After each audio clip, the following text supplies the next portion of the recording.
Ingi Þór, í fyrsta lagi bara velkomin aftur á parkettið. Já, takk fyrir það. Hvernig er tilfinningin það? Þetta er bara geggjað. Þetta verður bara veisla, nóg að gera og svona á það að vera. Og þið hafið nýtt pásuna, hvernig hafið þið nýtt hana?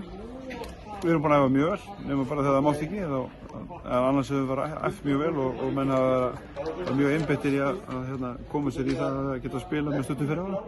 En leikur kvöldsins á móti Hetti, þið lendið undir hana í fyrri hálfleik, en náðuð svo bara slíta einhver frá þeim í seinni hálfleik. Já, þeir skoruðu mikið, þeir eru eftir að vinna stundar leikjum, þetta er gott liðið á Hetti og við vorum bara að gera mistök og hleypaðum í þægilega stöður til að byrja með. En leið og við fórum í hálsmálaðin í seinni hálfleik, fyrstu 8 mínútur í þriðja leiknum, þetta voru náttúrulega alveg frábærar og Ægir og Hlynur settu tóninn og aðrir fylgdu með.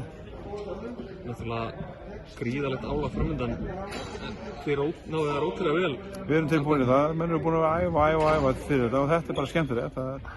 Við æfum þannig að við erum í raun og veru að spila 2 erfiða leiki í viku, þannig að þetta breytir engu. Þessar leiki geta kannski tekið minna á heldur en einhverja erfiðar æfingar, en að menn bara hugsa vel sig og þjálfararnir þurfa bara að gera öðruvísi hluti heldur en við höfum verið að gera.